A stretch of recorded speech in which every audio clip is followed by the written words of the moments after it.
Hey guys, welcome back to the channel. Today we are working on lighting upgrades for the Jeep because, you know, lights are super important. Anyways, I do want to show you guys, I have these sick pod light mounts that I think you guys are gonna like. And we also got some new pod lights. So let me go ahead and show you everything that I got. We're gonna be doing the painting. And while that dries, we'll do the wiring and all that on the Jeep. All right, so we got all this here. We will start first with the lights. So we got these Novosite lights. I thought I had ordered floodlights, which is what I wanted, but I think I had ordered the spotlights. It is what it is. I'm still gonna install them. Now, these are pretty cool. They come with, you know, everything you need to install them, but the pod light mount. But you got the pod lights. It comes with these black covers, and it also comes with the amber ones as well. These are great if you're going like in the snow or in the dust. It helps cut down on the white light, and you're able to see better. It has the mounting bolts. And like I said, it comes with the harness. We won't be using the harness though, since I do have an aux beam switch panel. We'll be using that instead. But yeah, these are their new lights. You can find them on Amazon. I'll have them linked down below. Like I said, I wanted the floodlights because I already have the last fit light bar in the front that goes super far. So I wanted something for the sides. I think I ordered these spotlights. We'll know once we install them, but that's what the receipt says. So it is what it is. Now to install those on the WJ, I did pick up these BroachWorx Fabrication Pod Light mounts. And these things are sick. These are definitely unique and they're gonna look so good on the Jeep. Here, I'll put up a picture of what they look like installed. And I actually hit up BroachWorx and we worked out something together. I did purchase these myself, so I spent my own money on these. He did not send them to me, but these are now on my website. You guys can go purchase them. I will be selling the raw finish only. And if you want to get the painted version, you can go on their website. I have them linked down below and you can purchase directly from them. But since they're unpainted, we will be using this wrinkle paint. I actually was planning on using this for my valve cover, and I still am, but we're gonna try it out on these first before I do it on my valve cover. I also picked up some heat shrink, and I got these plugs that you could get off Amazon. They just make it look better than just having the wires ran straight to the LED pods, and they're disconnectable, so you can always take them off. I also got this roll of wire, so it's both positive and negative in one roll. It just makes the install look cleaner. And I got some zip tie mounts, zip ties, and this would just make everything look nice and neat. Looking at this though, these are literally the same parts that are used in the original harness, so I feel like I could have definitely used this instead of spending money on all that, and it would have came out clean too. Okay, so let's get to sanding these and painting them up. And we got our in-house welder here.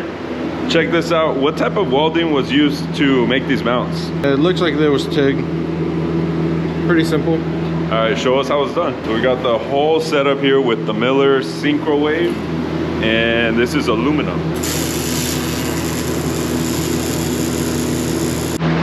Sheesh, let's go. Welding on aluminum, baby. What do you guys think we should make? I mean, we got the whole setup now, except for all the other tools. We could just weld flat pieces of metal for now. But we will be doing some rock sliders, right? You gonna help me out?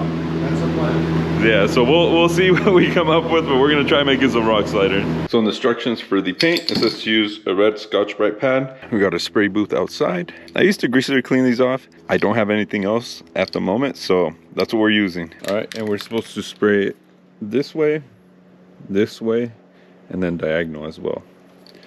3 different coats, 5 minutes between coats.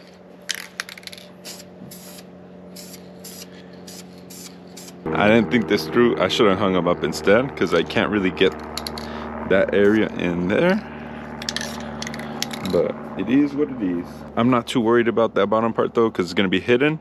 So I can use just regular spray paint for that. Also keep in mind, it's freaking cold right now. It's probably like 45. This paint says it should be 60 degrees. We're just going to send it. So first layer done, 2 more to go. I want to show you guys. So I've been hitting them with the heat gun.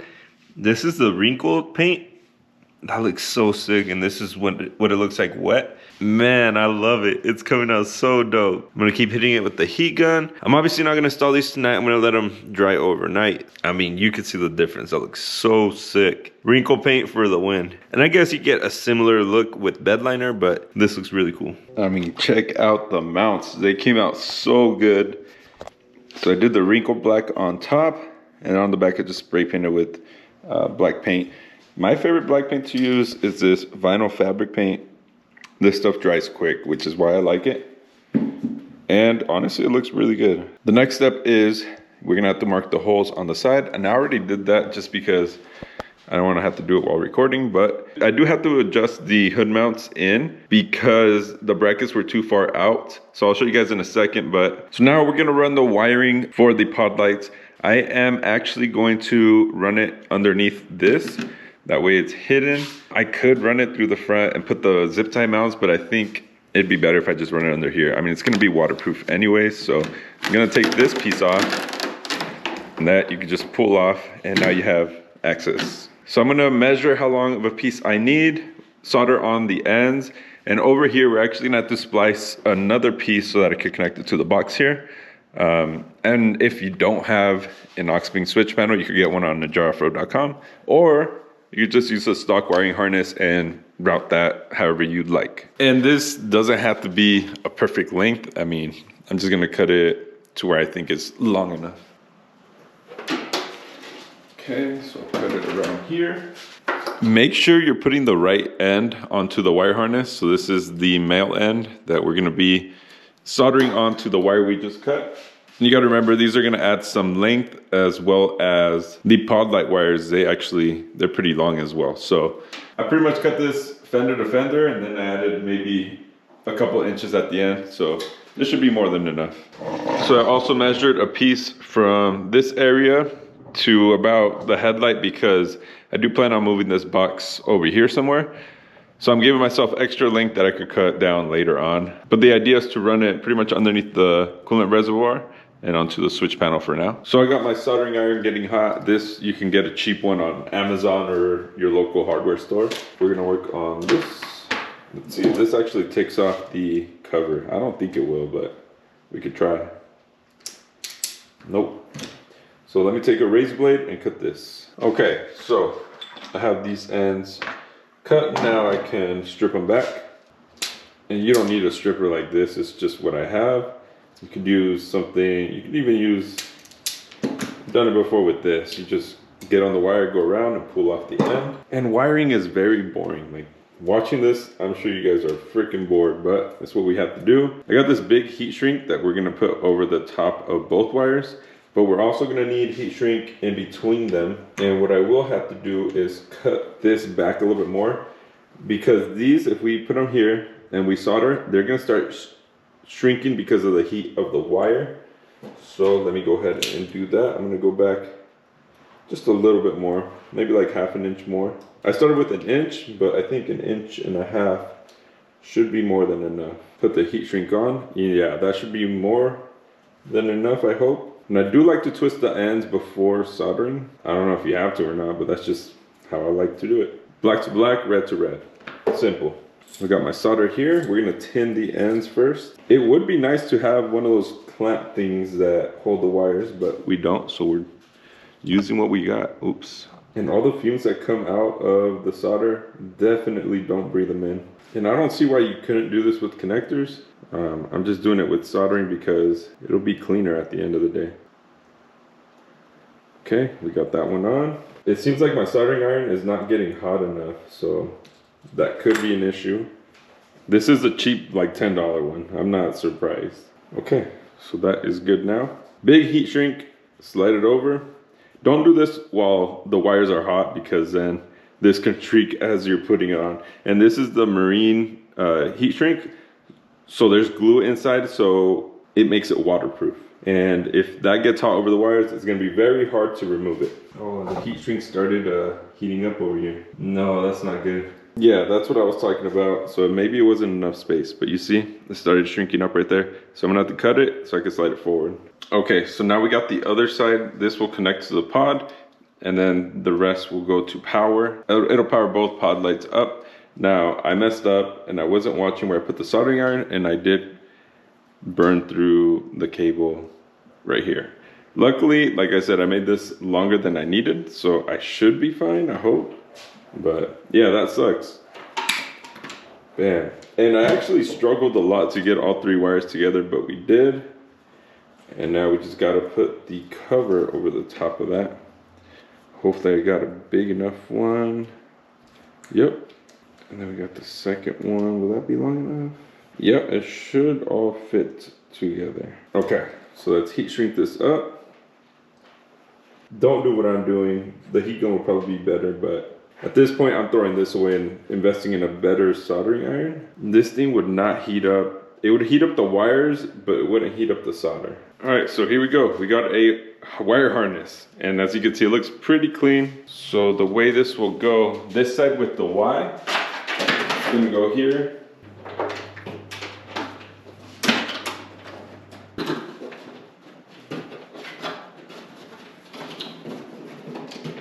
Okay, we got wires. And as you can see, it looks pretty clean. Okay, so now we can actually test it out. As long as the fire doesn't start, we'll be good. All right, they work. So we did something right.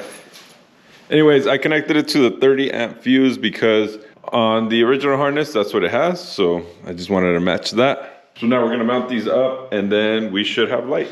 And like I said, the wires are pretty hidden, so you won't see them. This will be over here, so it'll be in a better location. I don't like how it looks there, and I have a wiring mess, so I need to fix that up. And what I'm doing is I'm just running these. I mean, this one will probably be inside. Okay guys, so this is what it looks like now fully mounted. So this is what it looks like fully mounted with the hood shut. Now, this does go in between the gap of the hood and the fender, and I did have to make some adjustments for this to fit correctly. When you're mounting this mount, you do want that side of the mount to be as close as you can to the edge of the hood, front and back. As you can see, it's pretty tight on there. Like I said, I had to make some adjustments first. I didn't realize that. When I first put them on, these were sticking out way too much. And when I closed it, I kind of nicked the corner right there, which is not a big deal. You can't even see it. But let me show you what I had to do. I did loosen up the hood mounts here. I marked them first so that I knew if something happened, I could always put it back to normal. And I mean, they're marked by the bolts themselves, so you can see where it was before. So what I ended up doing is I loosened these up. You could do this yourself. You don't need anyone's help for this. But I loosened it up. I held the hood back here, and I was able to just hold it. And then with my other hand, I pushed it, or you could push the mount too. But I held it here. I pushed it with my other hand, and I just moved it slightly over.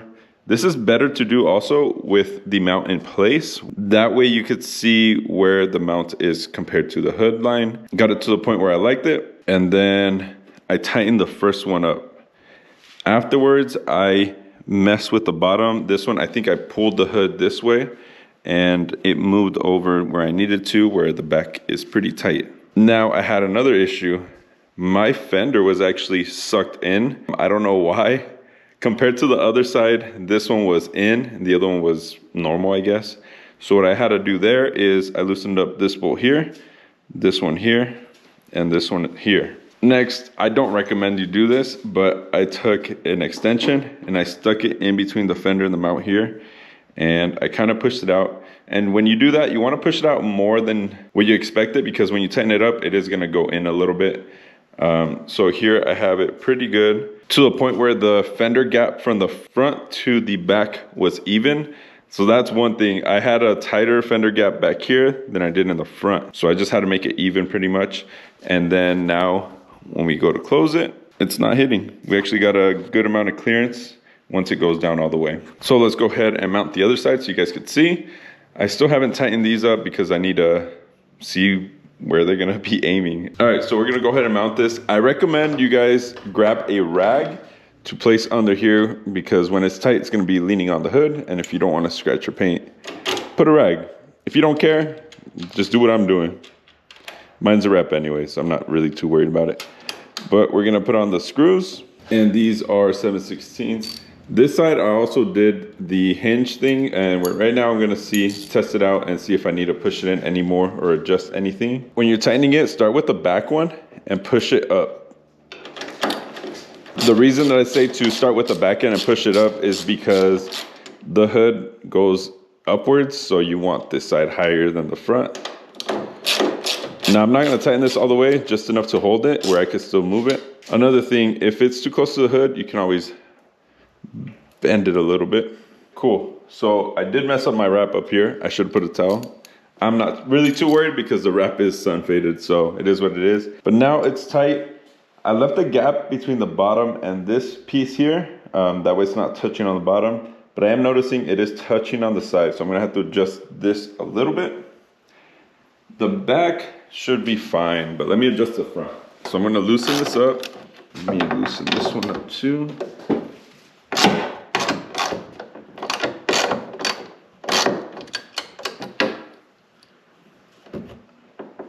Okay, so I have a good gap right there in the front. Now I'm gonna tighten up this one first. And then the back. So right here, I'm pulling the hood this way and it is bringing it closer to the mount. So we're gonna tighten that. Okay, cool. Now the mount is still touching a little bit there. All I'm gonna do is bend it a little bit because you're able to, so that's what I'm gonna do. Okay, so I don't know if you guys can see that very well, but there is a gap all around the hood there. You got a little gap back here. So now we can close it and see if it'll shut properly. There is a little gap there. I could probably go in a little bit more on the mount back here. There's still a little bit of a gap there. Yeah, I might have to push it in a little bit more here. I'm gonna do it off camera just because it takes a little bit. So back here you can see that gap versus this side's way tighter. So I'm gonna adjust that side and we should be good. All right, so now that we got that going, I'm gonna have to find a better way to route the wires. But for now, what I'm doing is I'm going in through the back right here. Under this plastic is like a rubber piece. So I'm lifting that up. I don't know if I can do it with one hand. So you can see right there, I'm lifting it up and just sliding it underneath there. That way it's not getting caught on the hinges. Next, I'm going on the inside of the shock. Pull out my custom wire harness. Bam. All right, now we are connected. I'm gonna tuck these back in under here. And like I said, most of the wires are running under there and through that side, so you can't really see anything, which I really like. There we go. Now we got the Novo Sight pod lights on. I gotta adjust them, see where they're gonna, you know, shine the best, and then tighten everything up. But to show you guys the lights, let's go ahead and turn it on. Before I gas myself out, let's turn these on. Bam! So we got the spotlights, and then we got the last fit light bar. So I'm gonna put it on the side of the last fit light bar. I think I like where this one is, so I'm gonna match the other side to that. So one thing where I messed up installing this, and I didn't know until I sent a picture to BroachWorx, is you see this space right here? I guess that's too much. I actually had bent these a little bit too much, so they're actually supposed to sit a lot closer to the hood, kind of like that. But for me to bend it, I'm gonna have to take it off, and I didn't feel like it. So I'm just letting you know for the video, I'm leaving it like that, but if you were to get these, they should be sitting closer to the hood. And he also did mention that you can put either foam or door trim on the edge if you're scared of it hitting the hood. For me, I don't really care. And I cannot bend it installed because it's just gonna spring back. I already tried. I would have to remove it and then bend it back. But you can kind of see right here where I bent it. It's kind of curved. That was me. That was not how this came. This was totally me. And it was because I was messing with it, trying to get it to align. So I had bent it thinking that would fix it, but no, it was the hinges that I had to, the hinges and the fender that I had to adjust for this to fit properly. I am really happy with the install. I think these look great. And funny thing, the day that I finished installing these, I had gone out to eat. And when I came back to the Jeep, someone had ducked me. They put a duck on my door, which I thought was pretty funny. So I had to show you guys. So I guess having these pod lights on here made me a real Jeep. Anyways, I hope you guys enjoyed the video. We got the new pod lights on. Let me know if you guys want a review on those Novo lights. I can make a separate video on that because I didn't get any night shots of it. But I will be going to TDS on Friday, maybe on the weekend as well, but Friday for sure. So let me know if you guys are going to TDS. And when I'm out there, I think I'll record the video of how the lights do, especially out there since it's very dusty. The yellow lenses on there should help. So if you guys enjoyed the video, leave a like and a comment down below or share it with a friend. And don't forget to subscribe. Anyways, I'll see you guys on the next video. Peace.